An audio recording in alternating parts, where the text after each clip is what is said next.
when you ask a family business how old they are, there's a straightforward answer. But as we've just discovered when we started talking together, actually the answer to how old your family business is actually not entirely clear. So it might be we're in a range, I believe you said, between 100 and 125 years. Tell us where you guys are at right now in deciding which anniversary you're soon going to be celebrating. Yes, it's obviously not really clear when everything started, so it's more or less also something like a mythical story. Throughout the years, we have always been communicating 1921 as the official starting point of the company.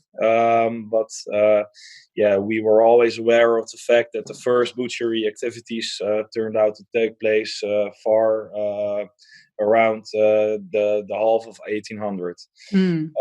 Recently, we have been starting with in terms of celebrating our 100 years anniversary, which was actually planned in 2021. We turned out to some kind of a surprise that we discovered a fact that it is even possible to claim 1896 as the foundation year of the company. Since a company which is assisting us with historical data has found some evidence that we started in 1896 by registering in the Dutch Hinderwet. I'm not sure how it's called in English, but this is more or less a description in government terms, which was common in those times, that companies were registered for founding there. Yeah. So you can trace it back all the way to that moment in time, it's just an incredible achievement. Of course, like we all know, it's actually beating the odds for so many generations for any family business is very hard.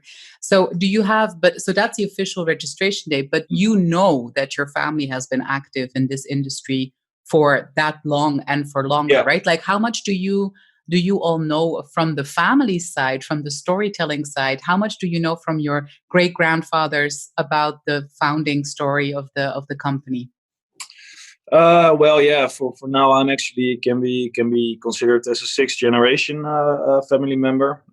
So actually, my how do you call this? The 6 generations ago, they started with butchery trade, and the story those times was that during the summer days, the owners of the company or the entrepreneurs were working as painters, and in the winter, they were working as butcheries.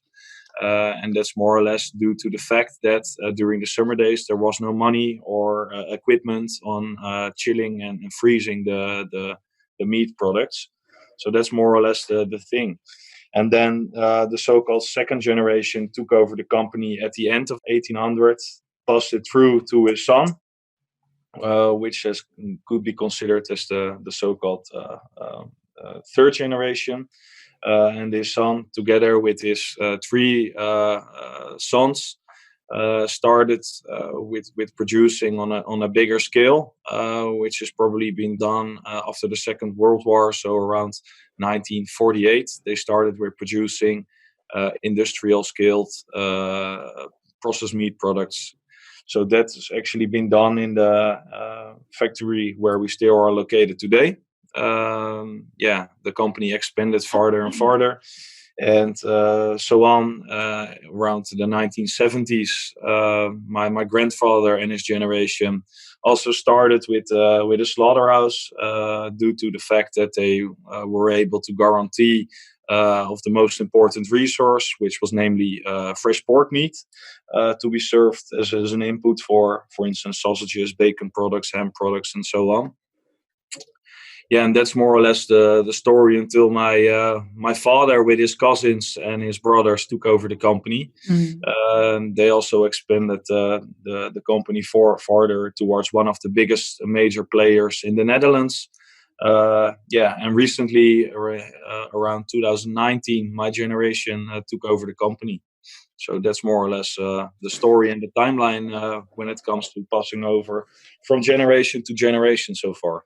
another reason why a lot of family businesses can't make it to this point, right? Like, is that, of course, with every generation, you have more family members that get added to sometimes to the shareholdership, or more family members that, want to get involved in the business. And sometimes there's conflict and people can't agree anymore on the way forward.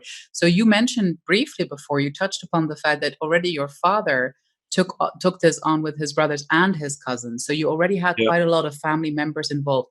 Explain to us how it works today in Compaxo. So how many family members are involved, and how does the ownership structure work that you are today so healthy and so on track with the continuity of the family business?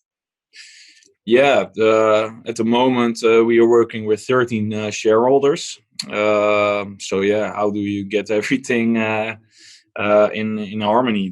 That's of course not a big issue, but big challenge it is for sure. For now, we just recently started, but I can see the future with trust. I think the roles of the family members are quite clear.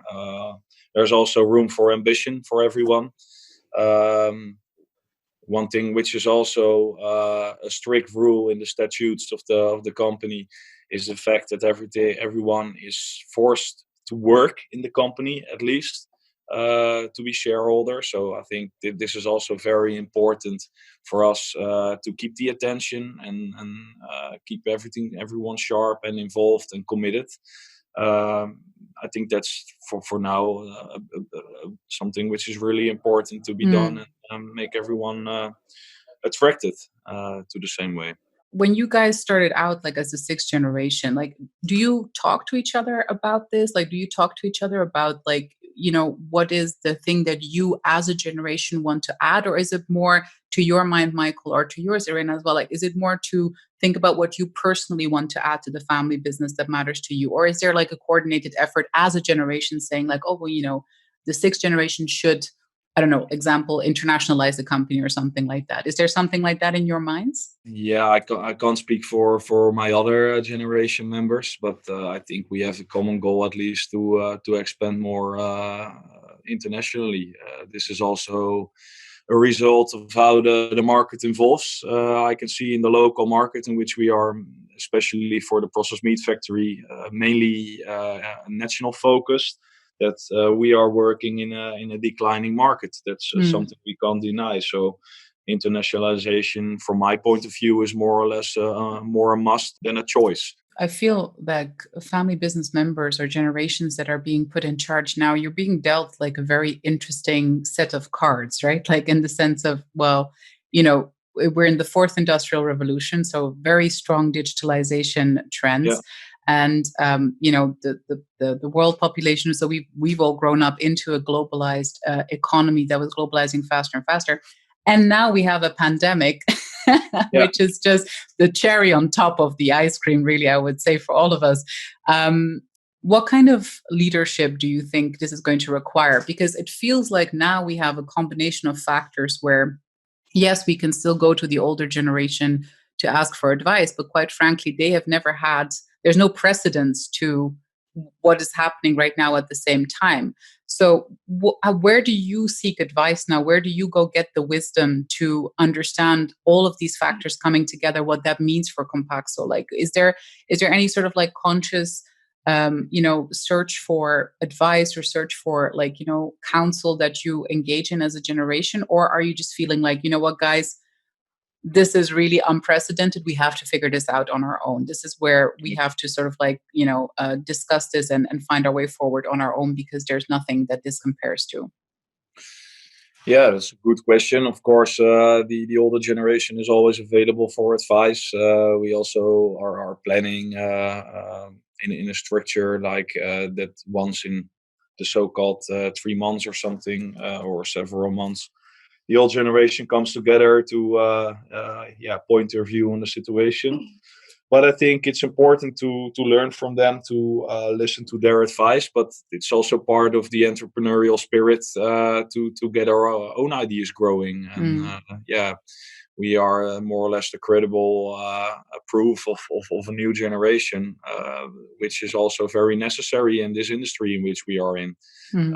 There's a lot of pressure on the industry for sure. So that's something which we also need to consider from our own eyes. Yeah. And furthermore, more advice. It's hard. Listen to the employees, of course. That's always important. Of course, customers is one of the biggest stakeholder. Learn from your suppliers. That's more or less how we need to do it. Keep your eyes open. I think that's the key issue for every entrepreneur.